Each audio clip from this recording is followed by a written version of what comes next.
Kolkata rape case में अचानक एक बड़ा मोड़ आ गया है। इस केस के मुख्य आरोपी संजय रॉय ने कुछ ऐसे खुलासे किए हैं जिनकी सीबीआई को भी कोई उम्मीद नहीं थी।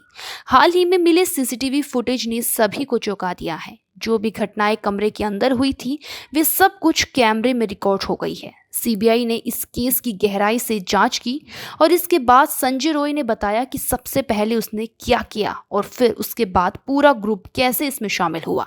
संजय के नए बयान ने 7 और लोगों के साथ साथ प्रिंसिपल को भी मुश्किल में डाल दिया है, जो अब तक संजय को ढाल बनाकर पीछे छिपे हुए थे।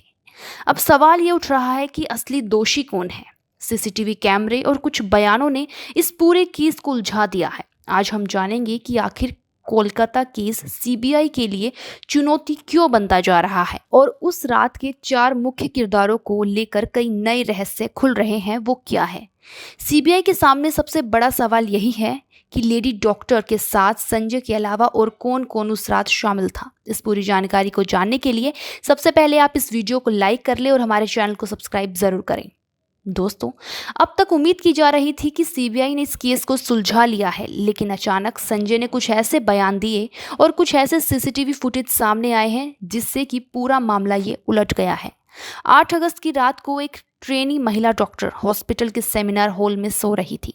सुबह 4:30 बजे के करीब संजय रॉय सेमिनार हॉल में एंटर करते हुए कैमरे में कैद हुए। आरोपी अपनी बाइक पर बहुत तेज स्पीड से हॉस्पिटल पहुंचा था। फिर उसे करीब 4:32 पर सेमिनार हॉल से बाहर आते हुए देखा गया और अगले 5 मिनट में वो हॉस्पिटल प्रीमिसेस से बाहर चला गया। आरोप है कि संजय ने इसी 19 मिनट के दौरान इस घटना को अंजाम दिया है और सेमिनार हॉल से निकल गया। जब 31 साल की ट्रेनी महिला डॉक्टर का शव आर्जिकल हॉस्पिटल मेडिकल कॉलेज की तीसरी मंजिल पर स्थित सेमिनार हॉल में मिला। उनके शरीर पर कपड़े नहीं थे, खून बह रहा था और कई जगह चोटों के निशान थे। महिला डॉक्टर 26 घंटे की शिफ्ट के बाद आराम करने के लिए वहां गई थी।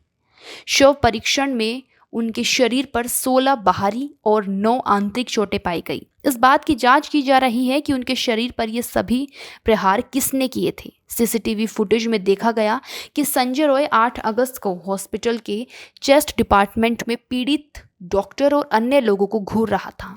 उस समय उसकी नीयत काफी बिगड़ी हुई थी। आपकी जानकारी के लिए बता दें कि संजय रॉय इस समय जेल में है। उसने जेल के सुरक्षा कर्मियों से कहा कि उसे इस मामले के बारे में कुछ भी नहीं पता। आरोपी ने न्यायिक मजिस्ट्रेट की अदालत में भी यही कहा था।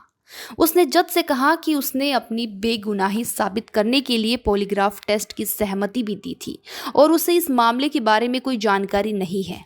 लेकिन हैरान करने वाली बात यह है कि कोलकाता पुलिस के अनुसार संजय रॉय ने पहले कबूल किया था कि उसने आर्जिकल मेडिकल कॉलेज और हॉस्पिटल के सेमिनार हॉल में उस ट्रेनी डॉक्टर के साथ कांड और उसकी हत्या की थी। माना जा रहा है कि ममता दीदी के कोलकाता पुलिस ने संजय से सच उगलवाने के लिए ये सब किया था, जिसके बाद उसने अपने जुर्म कबूल किया था। लेकिन अब पॉलीग्राफी टेस्ट से पहले संजय ने अपने इस कबूलनामे से पलटते हुए दावा किया कि उसे फंसाया जा रहा है और वो निर्दोष है।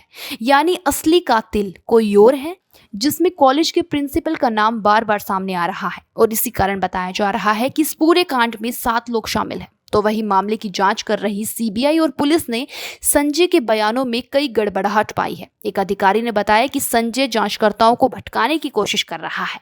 वो अपने चेहरे, पीठ और पैर पर लगी चोटों के बारे में, साथ साथ घटना के समय इमारत में सीसीटीवी फुटेज में दिखने के बारे में कोई स्पष्ट जवाब नहीं दे पा रहा है। आपकी जानकारी के लिए बता दें कि इस समय संजय जेल में है और उसकी निगरानी के लिए जेल के बाहर सीसीटीवी कैमरे लगाए गए हैं ताकि उस पर कोई हमला ना हो और वो सुसाइड की कोशिश भी ना कर सके। पिछले हफ्ते हुई घटना मानसिक जांच से पता चला कि संजय पोर्न देखने का आदी है। सीबीआई के एक अधिकारी ने कहा कि संजय के अंदर जानवर जैसी प्रवृत्ति है और उसने अपने अपराध के लिए कोई पछतावा नहीं दिखाया है। यानी एक व्यक्ति को इस तरह की आदत कैसे जानवर बना सकती है, इसका उदाहरण संजय रॉय है। हाल ही में संजय ने एक बयान देकर सीबीआई अधिकारी को चौंका दिया।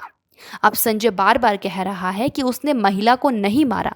अब सवाल उठ रहा है कि क्या उसने सिर्फ अपना काम किया और चला गया या फिर उसने कुछ और भी किया। अगर किया तो क्या किया, और अगर नहीं किया तो फिर किसने किया? क्या इसका उन 7 लोगों और प्रिंसिपल से कोई कनेक्शन है? संजय रॉय की वकील कविता ने सरकार से कहा कि अब संजय पूरी तरह से जांच में सहयोग करना चाहता है और कहा कि इस केस में बाकी आरोपी नहीं बच पाएंगे। वकील कविता ने बताया कि जब संजय से पॉलीग्राफ टेस्ट के लिए सहमति ली गई थी तब वे खुद वहां मौजूद थी और उन्होंने संजय को समझाया कि ये टेस्ट क्या होता है। संजय ने सहमति दी और कहा कि वह मानसिक रूप से बहुत दबाव में है क्योंकि उस पर झूठे आरोप लगाए गए हैं। वो चाहता है कि सच्चाई सामने आए। संजय के इस बयान ने पूरे कोलकाता केस को पलट कर रख दिया है क्योंकि अब तक संजय को सिर्फ एक मोहरा माना जा रहा था। दोस्तों, अब संजय धीरे धीरे सच बोलने को तैयार हो रहा है और जल्द ही कई नए खुलासे खुलने वाले हैं। फिलहाल इस वीडियो में बस इतना ही। आपको क्या लगता है कि असली गुनहगार कौन है, संजय रॉय या फिर कोई और? हमें कमेंट कर जरूर बताएं। अगर आपने चैनल को सब्सक्राइब नहीं किया है तो अभी कर लें।